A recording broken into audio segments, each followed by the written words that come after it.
Hello students, इस video में हम आपके लिए लेकर आए हैं बीएससी सेकेंड ईयर केमिस्ट्री के पेपर नंबर 2 इनऑर्गेनिक केमिस्ट्री के यूनिट नंबर 5 का बहुत ही इंपॉर्टेंट टॉपिक, जिसमें द्रव अमोनिया में होने वाली रासायनिक अभिक्रियाओं को समझा जाएगा। या फिर ऐसे भी क्वेश्चन पूछा जा सकता है, द्रव अमोनिया को विलायक के रूप में यूज़ किया जाता है क्यों। यहाँ पर इस टॉपिक में हम देखेंगे द्रव अमोनिया क्या होता है और उसके अंदर कौन कौन सी रासायनिक अभिक्रियाएं हो सकती है। तो ये वाला क्वेश्चन एग्जाम के लिए बहुत ही ज़्यादा इम्पॉर्टेंट है, क्योंकि ऐसा विलायक जो कि जल नहीं है फिर भी बहुत सारी रासायनिक अभिक्रियाएं दे सकता है। ये क्वेश्चन आपको एग्जाम में पूछ सकते हैं। तो स्टार्ट करते हैं। क्वेश्चन हमारे इस तरह से आ सकते हैं। यहाँ पर क्वेश्चन का पैटर्न मैं आप लोगों को बता रही हूँ कि ये क्वेश्चन आपको एग्जाम में कैसे कैसे पूछा जा सकता है। जिसमें पहला है, द्रव अमोनिया के भौतिक गुणों का उपयोग कर इसे विलायक के रूप में कैसे उपयोग किया जाता है। द्रव अमोनिया में होने वाली रासायनिक क्रियाओं को इस आधार पर समझाइए।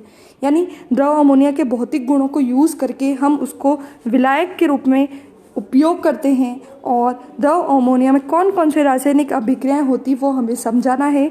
सेकंड पूछा गया है, द्रव अमोनिया में होने वाली किन्हीं 3 रासायनिक अभिक्रियाओं का वर्णन कीजिए। तो इस तरह से भी क्वेश्चन आ सकता है। और तीसरा है, द्रव अमोनिया में विलायकीय अभिक्रियाएं समझाइए। इस तरह से भी एग्जाम में आपको क्वेश्चन पूछा जा सकता है। सबसे पहले अमोनिया की कुछ बेसिक जानकारी दी गई है। अमोनिया का गलनांक आपको लिखना है 77.7 डिग्री सेल्सियस। क्वथनांक होता है अमोनिया का 33.4 डिग्री सेल्सियस। और विद्युत आघूर्ण होता है 1.47 इंटू 10⁻18 डे बाई, तथा परावैद्युतांक जो होता है अमोनिया का वो होता है 22। यह द्विध्रुवीय प्रोटोफिलिक एक क्षारीय विलायक होता है, यानी अमोनिया एक क्षारीय विलायक है। विद्युत आघूर्ण और उच्च परावैद्युतांक के कारण यह जल के समान एक अच्छा विलायक है।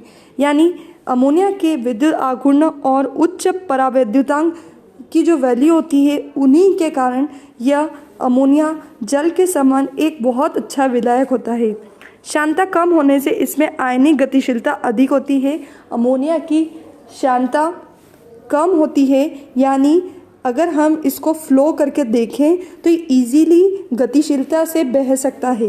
इन सभी कारणों के फलस्वरूप द्रव अमोनिया एक अच्छा विलायक माना गया है। उसमें निम्न अभिक्रियाएं संपन्न होती है। अब हम देखेंगे कि यदि द्रव अमोनिया के अंदर इतनी सारी गुण हैं, उसमें क्वथनांक कितना है, गलनांक कितना है, विद्युत आघूर्ण और परावैद्युतांक इतने होते हैं, तो फिर हम उसका यूज़ रासायनिक अभिक्रिया में किस तरह से करते हैं। जिसमें फर्स्ट रीडिंग है हमारी प्रोटॉन ग्राही के रूप में, यानी अमोनिया प्रबल प्रोटॉन ग्राही होता है। अमोनिया एक क्षार होता है और आपको पता है क्षार ऐसे होते हैं जो हाइड्रोजन को अपने अंदर ले सकते हैं। तो ये इसी प्रकार की अभिक्रिया देता है।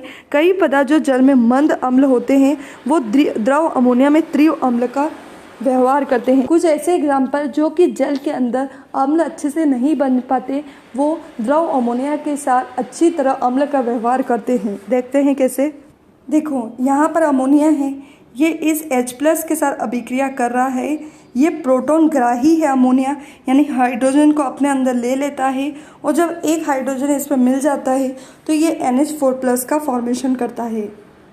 दूसरी अभिक्रिया में अमोनिया CH3COOH के साथ अभिक्रिया करेगा।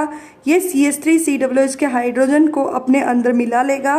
तो यहाँ पर बचेगा आपका CH3COO-। और ये हाइड्रोजन जब NH3 में ऐड हो गया तो ये बन जाएगा आपका NH4+।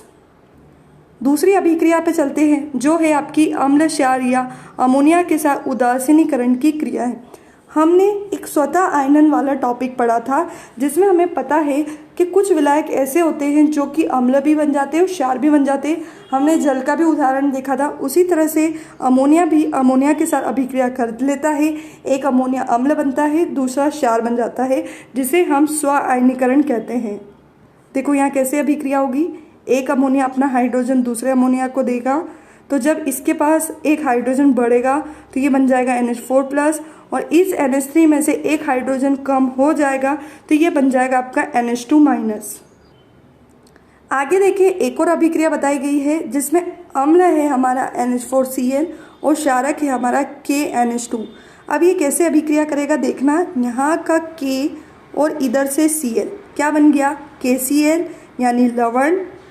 अब आपके पास यहाँ पर बचा NH4 और यहाँ पर बचा आपके पास NH2, यानी नाइट्रोजन दिख रहे हैं आपको 2 और हाइड्रोजन दिख रहे हैं आपको 6, तो ये बन जाएगा आपका 2NH3 जिसके अंदर 2 नाइट्रोजन है और टोटल 6 हाइड्रोजन है। यानी ये अम्ल है और ये क्षारक है, दोनों के बीच में जब अभिक्रिया होती है तो लवण और विलायक बनते हैं जिसे हम उदासीनीकरण की क्रिया बोलते हैं। अगली रिएक्शन की तरफ चलते हैं जो है हमारी अमोनीकरण या अमोनियम या विलायकन, किसी भी नाम से आप इसको लिख सकते हैं, अमोनीकरण या अमोनियम या विलायकन। जल के समान ही NH3 के अणु विलय के साथ संयुक्त होकर अमोनिएट देते हैं, यानी NH3 जो होता है वो विलय के साथ संयुक्त हो जाता है और एक कंबाइन यौगिक बनाता है। देखो ये BF3 है, ये विलय है, NH3 जो आपका विलायक है, ये दोनों कंबाइन हो जाएंगे तो ये बन जाएगा आपका BF3.NH3। बहुत ही इजी रिएक्शन थी। दूसरे में भी SO3 है, 2 अमोनिया इसमें जुड़ते हैं तो ये बन जाएगा आपका SO3.2NH3। अगला देखते हैं, अगली अभिक्रिया अमोनिया की अवक्षेपण क्रिया है। द्रव अमोनिया में कम विलय होने वाले पदार्थ अवक्षेपित हो जाते हैं, यानी कुछ पदार्थ जो कि द्रव अमोनिया में विलय नहीं होते हैं तो फिर उसके विलय न होने पर उसमें अवक्षेपण बन जाते हैं। कैसे होती है ऐसी अभिक्रियाएं? सबसे पहले मैं आपको एक इजी रिएक्शन बताती हूँ। NaCl और Ki, यहाँ पर आप K ले लो पीछे वाले से और आगे वाले से ले लो Cl, तो ये बन जाएगा KCl। ये जो KCl बना है ये क्या होता है, द्रव अमोनिया में विलय नहीं होता है। एरो के ऊपर आपका द्रव अमोनिया ले रखा है, इसका मतलब ये अभिक्रिया द्रव अमोनिया के अंदर ही हो रही है, लेकिन जो KCl है वो द्रव अमोनिया में घुलता नहीं है, इसलिए वो अवक्षेप की तरह इसमें नीचे बैठ जाता है।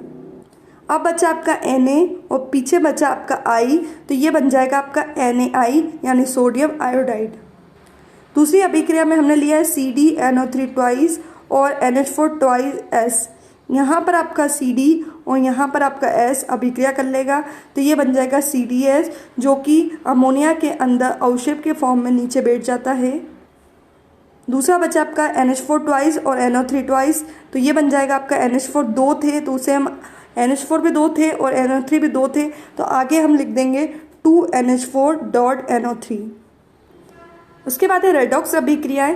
प्रबल ऑक्सीकारकों से अमोनिया स्वयं क्रिया कर लेता है, अतः प्रबल ऑक्सीकारकों के लिए यह विलायक का कार्य नहीं करता है। अगर ऐसे ऑक्सीकारक है जो कि बहुत ही ज़्यादा प्रबल है तो फिर अमोनिया उसको घोल नहीं पाता है, बल्कि उसके बजाय खुद ही उसके साथ अभिक्रिया कर लेता है, इसलिए इसे हम रेडॉक्स अभिक्रिया बोलते हैं। उसके बाद अगली अभिक्रिया लिखी है क्षार धातु विलयन। क्षार धातु को विलय कर अमोनिया नीला विलयन देता है, यानी कोई सी भी क्षार धातु है जो होती है उसको यदि अमोनिया के अंदर विलय किया रहता है तो हमें नीला कलर मिलता है जो विद्युत का सुचालक होता है। तो इस तरह हमने देखे कि अमोनिया के अंदर कौन कौन से गुण पाए जाते हैं और अमोनिया कौन कौन से रासायनिक अभिक्रियाएं दे सकता है। तो आई होप आपको ये टॉपिक क्लियर हो गया होगा। अब हम मिलते हैं नेक्स्ट वीडियो में नेक्स्ट लेक्चर के साथ।